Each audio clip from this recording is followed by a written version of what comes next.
네, 하나님께서 오늘 우리 가정에 주신 말씀은 창세기 18장 18절에서 19절 말씀입니다. 이것은 하나님의 말씀입니다. 아브라함은 강대한 나라가 되고 천하 만민은 그로 말미암아 복을 받게 될 것이 아니냐. 내가 그로 그 자식과 권석에게 명하여 여호와의 도를 지켜 의와 공도를 행하게 하려고 그를 택하였나니 이는 나 여호와가 아브라함에게 대하여 말한 일을 이루려 함이니라. 아멘. 아브라함은 모세와 함께 신약 성경에서 가장 많이 언급되는 인물 중 하나입니다. 그리고 다윗과 함께 신약 성경 첫 구절인 마태복음 1장 1절에 기록된 인물이기도 합니다. 많이 언급되고 가장 처음에 언급되었다는 것은 아브라함이 예수님과 사도들이 활동했을 당시에 유대인들과 성도들에게 중요한 인물이었음을 보여주는 방증입니다. 아브라함은 왜 이렇게 유대인들과 초대교회 성도들에게 중요한 인물이 되었을까요? 아브라함은 어떤 인생을 살았기에 이렇게 유대교와 기독교에서 중요한 위치를 차지하고 있는지 오늘 본문을 중심으로 살펴보도록 하겠습니다. 먼저 아브라함의 삶은 받은 인생이었습니다. 하나님의 선택을 받은 인생이었습니다. 하나님의 복을 받은 인생이었습니다. 예수님과 바울 당시 유대인들은 하나님께서 아브라함을 선택하신 이유에 대해 아브라함이 도덕적으로나 영적으로 뛰어난 사람이었기 때문이라고 생각했습니다. 물론 당시 유대인들의 말이 틀렸다고 할 수는 없습니다. 왜냐하면 아브라함은 점점 도덕적으로 영적으로 뛰어난 사람으로 변화되어 간 것인 사실이기 때문입니다. 그러나 하나님께서 그를 선택하셨을 당시 아브라함이 도덕적으로 영적으로 뛰어나지 않았다는 것은 그의 이야기가 나오는 창세기 12장에서 23장을 살펴보면 금방 알 수 있습니다. 그러므로 하나님께서 아브라함을 선택하신 이유는 그가 영적으로 도덕적으로 뛰어났기 때문이 아니었습니다. 하나님께서 아브라함을 선택하신 이유는 전적으로 하나님의 은혜였습니다. 그에게 뭔가 특별한 것이 있기 때문에 도덕적 능력이나 영적인 능력이 있어서가 아니었습니다. 저와 여러분이 예수님을 믿을 때 영적으로 도덕적으로 어떤 상태였는지 되돌아보십시오. 예수님을 처음 영접했을 때 저희들의 영적으로나 도덕적 상태가 어떤지 한번 되돌아보면 상기해보면 이것을 조금 더 보다 쉽게 이해할 수 있습니다. 그리고 예수님께서 하셨던 다음의 말씀을 보시면 확실히 이해가 되실 겁니다. 마가복음 2장 17절입니다. 건강한 자에게는 의사가 쓸데없고 병든 자에게라야 쓸데있느니라. 나는 의인을 부르러 온 것이 아니요 죄인을 부르러 왔노라. 예수님의 이 말씀은 영적으로 병들고 도덕적으로 연약한 자들을 하나님께서 일방적인 은혜와 크신 사랑으로 선택하셔서 구원하시는 분임을 확실하게 보여줍니다. 사도 바울은 이런 우리의 현실과 하나님의 은혜와 사랑에 대해 로마서 5장 8절에서 다음과 같이 고백합니다. 우리가 아직 죄인 되었을 때 그리스도께서 우리를 위하여 죽으심으로 하나님께서 우리에 대한 자기의 사랑을 확증하셨느니라. 유대인들 말대로 아브라함이 어떤 특별한 능력이 있어서 하나님께서 아브라함을 선택하신 것이 아닙니다. 하나님께서 당신의 전적인 은혜와 크신 사랑으로 아브라함을 선택하신 겁니다. 그리고 다음과 같은 약속의 말씀을 주신 겁니다. 창세기 10장 1절과 3절 말씀입니다. 여호와께서 아브라함에게 이르시되 너는 너의 고향과 친척과 아버지의 집을 떠나 내가 내게 보여줄 땅으로 가라.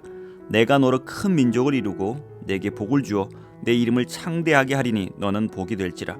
너를 축복하는 자에게는 내가 복을 내리고 너를 저주하는 자에게는 내가 저주하리니 땅의 모든 족속이 너로 말미암아 복을 얻을 것이라 하신지라. 그렇습니다. 성도 여러분, 아브라함은 받은 인생을 살았습니다. 하나님께서 전적인 주권으로 아브라함을 선택하시고 약속의 말씀을 주셨습니다. 선민으로 세워주셨습니다. 그래서 아브라함은 자신이 하나님의 선택된 백성이란 정체성을 가지고 살았습니다. 아브라함이 흔들릴 때마다 하나님께서 다시 그에게 나타나셔서 말씀으로 정체성을 세워 주셨습니다. 사랑하는 성도 여러분, 우리 또한 아브라함처럼 하나님의 약속의 말씀을 받은 인생입니다. 하나님의 약속을 받은 선민이란 정체성을 가지고 늘 살아가시기 바랍니다. 그저 그런 사람, 그저 그런 인생이 아닙니다. 선택을 받은 인생입니다. 구원을 받은 인생입니다. 우리 인생 그 자체가 복받은 인생입니다. 그리고 우리에게 주신 많은 것들, 특별히 가정, 친구, 교회, 건강, 물질 모두 하나님께서 주신 선물입니다. 우리가 하나님께 받은 인생을 살고 있다는 것을 기억하시며 살아가시는 저 여러분 되시길 간절히 바랍니다. 또한 아브라함의 삶은 아는 인생이었습니다. 하나님께서 자신을 왜 선택하셨는지, 자신에게 왜 약속의 말씀을 주셨는지, 복을 주셨는지 아는 인생이었습니다. 한마디로 부르심의 목적을 아는 인생이었습니다. 오늘 본문 말씀은 하나님께서 아브라함을 선택하신 목적에 대해 명확하게 말씀하고 있습니다. 본문 말씀 다시 한번 읽어보도록 하겠습니다. 아브라함은 강대한 나라가 되고 천한 만민은 그로 말미암아 복을 받게 될 것이 아니냐. 내가 그로 그 자식과 권속에게 명하여 여호와의 도를 지켜 의와 공도를 행하게 하려고 그를 택하였나니 이는 나 여호와가 아브라함에게 대하여 말한 일을 이루려 함이니라. 하나님께서는 아브라함이 강대한 나라가 되고 세상 만민이 그로 말미암아 복을 받게 하기 위해서 선택하셨습니다. 그리고 무엇보다 아브라함과 그의 후손들이 하나님의 말씀에 순종하여 의와 공도, 즉 공평과 정의를 행하게 하려고 선택하셨습니다. 이것이 아브라함을 선택하시고 부르시며 복을 주신 최종 궁극적인 목적입니다. 하나님 나라를 이 땅에 만들어 만민들이 이 땅에서 풍성한 삶을 누리게 하는 것이 하나님께서 아브라함을 부르신 목적이었습니다. 그렇다면 성경에서 말하는 공평과 정의는 무엇일까요? 공평이라고 번역된 미슈파트는 고대 사회에서 국가가 고아와 과부같이 가장 소외된 계층이나 사회적 약자들이 기득권을 가진 자들에게 억울한 피해를 당했을 때 그 억울함을 풀어주는 행위를 말합니다. 즉 사법권의 올바르고 정당한 행사라고 볼 수 있습니다. 가난하든 부하든 법에 따라 공정하게 재판받을 수 있는 권리입니다. 정의로 번역된 최데카는 강한 자들에게 시달리는 연약한 자들에게 이스라엘 공동체의 일원으로 계속 살 수 있도록 물질적, 사법적 보호와 돌봄을 베푸는 행위를 의미합니다. 즉 공동체 구성원들이 힘을 모아 그 안에 소속된 가난하고 소외된 자들을 정성껏 돌보는 것을 말합니다. 그렇다면 왜 공평과 정의가 중요할까요? 시편 89편 14절 이렇게 말씀하고 있습니다. 의와 공의가 주의 보좌의 기초라. 인자함과 진실함이 주 앞에 있나이다. 위의 시편 말씀처럼 공평과 정의는 하나님께서 이 세상을 다스리시는 원칙이기 때문에 중요합니다. 하나님의 통치 원칙이 지켜질 때 이 세상은 모든 사람들이 살만한 세상이 됩니다. 아브라함은 하나님께서 자신을 하나님 나라의 일꾼으로 부르셨다는 것을 알았습니다. 그래서 약속만 받고 목적을 잊어버리는 삶을 살지 않았습니다. 그런데 이 부르신 목적에 대한 말씀이 창세기 18장에 언급된 것이 중요합니다. 창세기 18장은 소돔과 고모라의 죄악 때문에 하나님께서 그 성읍들을 심판하시겠다고 아브라함에게 말씀하시는 이야기입니다. 왜 이 성읍들이 심판을 받을 수밖에 없는지 아브라함은 알게 됩니다. 이 성읍의 공평과 정의가 완전히 사라졌기 때문입니다. 공평과 정의 대신에 포악과 울부짖음이 가득 넘쳤기 때문입니다. 소돔과 고모라 사람들은 그 땅을 하나님 나라가 아닌 지옥으로 만들어 버렸습니다. 공평과 정의가 사라진 곳에서는 하나님의 심판이 필연적으로 따라옵니다. 이 소돔과 고모라의 심판에 대한 하나님의 말씀을 듣고 아브라함은 자신이 선택받은 존재로서 어떤 삶을 살아야 하는지 다시 한번 깨닫게 됩니다. 하나님께서 주실 가나안 땅을 그와 그의 후손들이 공평과 정의가 흘러넘치는 땅으로 일구라고 자신을 하나님께서 부르셨다는 것을 아브라함은 알았습니다. 사랑하는 성도 여러분, 하나님께서 이 수많은 사람들 중에 왜 여러분을 선택하셔서 구원의 복을 주셨는지 아브라함처럼 알아야 합니다. 더 나아가 왜 하나님께서 여러분에게 가정을 주셨는지, 교회를 주셨는지, 건강을 주셨는지, 물질을 주셨는지 올바로 알아야 합니다. 이 모든 것들이 하나님 나라를 위해 사용하라고 주신 것입니다. 구원을 비롯하여 하나님께서 우리에게 주신 모든 복은 하나님 나라를 위해 주셨다는 것을 알아야 합니다. 권리에는 의무가 따르는 것처럼 약속에는 목적이 따릅니다. 의무 없는 권리는 교만하게 만듭니다. 목적 없는 약속은 자기 중심적 인간으로 전락하게 합니다. 사랑하는 성도 여러분, 하나님께서 우리에게 약속의 말씀을 주시고 구원하시며 여러 많은 것들을 주신 것은 분명한 이유와 목적이 있어서임을 꼭 기억하시기 바랍니다. 하나님 나라를 위해 주셨다는 것을 꼭 마음판에 새기며 사시길 바랍니다. 마지막으로 아브라함의 삶은 사는 인생이었습니다. 아브라함은 부르신 목적이 합당한 삶을 살았습니다. 창세기 26장 5절은 아브라함이 어떤 인생을 살았는지 함축적으로 잘 말씀해 주고 있습니다. 이는 아브라함이 내 말을 순종하고 내 명령과 내 계명과 내 율례와 내 법도를 지켰음이라 하시니라. 아브라함을 믿음의 조상이라 부릅니다. 그런데 저는 하나를 더 말씀드리고 싶습니다. 아브라함은 순종의 조상이기도 합니다. 약속의 말씀을 받고 그 약속의 말씀을 주신 이유를 알며 그 약속의 말씀에 순종하며 살았던 사람이 바로 아브라함입니다. 아브라함은 약속의 권리만 누린 것이 아니라 약속의 의무를 철저하게 지킨 사람입니다. 여러분, 먹튀라는 단어 아시죠?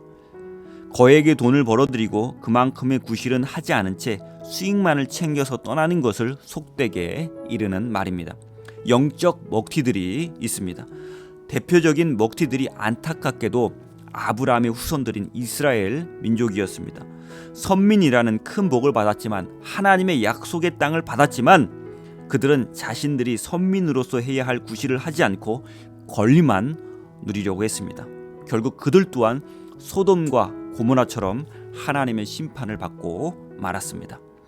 사랑하는 성도 여러분, 부르신 목적에 합당한 삶을 살아가야 합니다.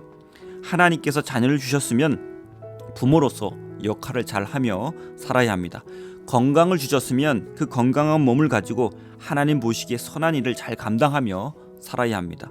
부자가 되게 해주셨으면 물질을 하나님 보시기에 선한 곳에 사용하며 살아야 합니다. 정리하면 공평과 정의를 위해서 주신 복을 사용하며 살아야 합니다. 물론 아브라함이 하나님의 약속을 받고 부르신 목적에 합당한 삶을 사는 데까지는 오랜 시간이 걸린 것이 사실입니다. 중간에 여러 번 넘어지기도 했습니다. 그때마다 하나님께서는 아브라함이 다시 일어서도록 붙잡아 주시고 다시 부르신 목적에 합당한 삶을 걸어갈 때까지 기다려 주셨습니다. 결국 아브라함은 하나님의 마음을 기쁘게 하는 순종의 삶을 살았습니다. 본토 친정 아버지의 집을 떠나 마침내 가나안 땅에 도착한 것 같이 아브라함은 약속의 여정을 시작한 이래로 마침내 하나님께서 기뻐하시는 순종의 삶을 살아내었습니다. 이런 아브라함의 일생은 하나님은 별 볼 일 없는 사람들을 선택하셔서 특별하게 하시는 분임을 잘 보여줍니다. 이렇게 순종의 삶을 살아간 아브라함은 마땅히 예수 그리스도의 복음이 시작되는 신약 성경 첫 장 첫 구절에 그 이름을 올라갈 만한 자격이 됩니다. 그리고 무엇보다 아브라함이 이런 삶을 살아갔을 때 그에게 약속했던 모든 것들이 그의 아들 이삭에게로 고스란히 상속되었음을 창세기 26장은 잘 보여주고 있습니다. 말씀에 순종하며 사는 인생에게 주시는 하나님의 가장 큰 복은 그 약속의 말씀들이 자녀들에게 상속된다는 겁니다. 그러므로 하나님께서 여러분에게 주신 복이 그대로 자녀들에게 상속되기를 원하시는 분들은 하나님 보시기에 합당한 삶을 사셔야 합니다. 사랑하는 성도 여러분, 우리 그리스도인의 삶은 하나님께 받은 인생이고 하나님께서 우리를 선택하신 이유를 아는 인생이며, 그리고 선민답게 살아가는 인생입니다. 때론 이것을 망각하고 흔들릴 때도 있겠지만 결국은 아브라함처럼 신앙의 여정을 잘 맞춰서 하나님께 칭찬받는 저와 여러분 되시길 간절히 바랍니다. 기도하겠습니다. 하나님 아버지, 아브라함의 삶을 통해 우리 그리스도인은 어떤 인생을 살아야 하는지 깨닫게 해주신 감사드립니다. 하나님의 큰 은혜와 사랑으로 구원과 복받은 인생임을 늘 기억하게 하시고 하나님께서 우리를 선택하신 이유가 무엇인지 항상 기억하며 살아가게 하옵소서. 또한 하나님의 자녀답게 우리에게 주신 모든 복을 하나님 보시기에 합당하게 사용하는 올바른 삶을 사는 인생 되게 하옵소서. 이 모든 말씀 우리 주 예수 그리스도의 이름으로 기도드리옵나이다. 아멘.